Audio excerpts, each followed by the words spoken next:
Peggy 16. Fallen athlete Victor Stone is reborn as Cyborg, and he uses his high-tech abilities to fight for justice.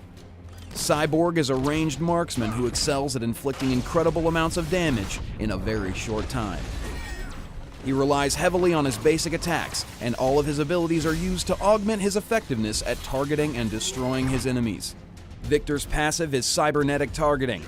After several basic attacks, his next basic attack inflicts additional power damage based on a percentage of the target's maximum health.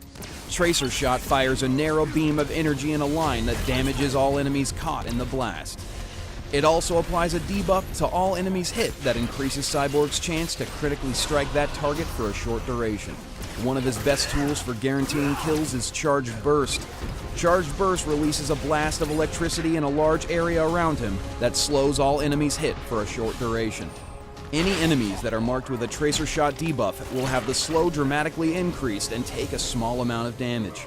Cascade allows Cyborg to supercharge himself, increasing his movement speed and attack speed for a short duration. If he hits any enemies who have the Tracer Shot debuff while Cascade is active, the duration of Cascade is increased by 1 second per basic attack, up to 8 additional seconds. Cyborg's ultimate is Plasma Cannon.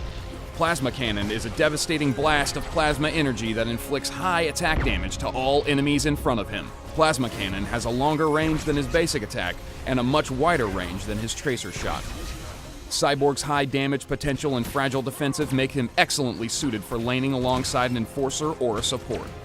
Early game, grab a small amount of durability to help you from being pushed out of your lane so that you can survive attacks when the enemy hits you back. He has most trouble against bruisers. Melee heroes who can quickly close the gap, hit Cyborg with a stun or a knockup can quickly defeat him. Since he relies on his teammates to protect him, catching him alone or isolating him in a teamfight should result in an easy kill against him. As the game progresses, continue to stack as much attack damage as you can muster, while gaining attack speed, critical strike, attack penetration, and also some lifesteal. Cyborg is designed for his basic attacks to blow the enemy to pieces, but he needs some hefty artifacts to be really effective. At higher levels, Tracer Shot will likely inflict less damage than his basic attack. Only use your Tracer Shot to mark a target and not as a primary tool for inflicting damage. Cascade's duration can be long enough for hit-and-run tactics. By activating Cascade just outside of your basic attack range, you can run into range and begin firing. If an enemy charges at you, hit them with a Tracer Shot, then trigger your Charged Burst to slow them down while you retreat to safety. Super Speed is highly recommended as a stolen power for keeping up with your enemies or getting out of a sticky situation quickly. Also try using Proximity Mine at your feet, bend space-time to quickly siege a new target, or X-ray vision to stay aware and kill stealthy targets. Outplay your technologically inferior enemies with Cyborg.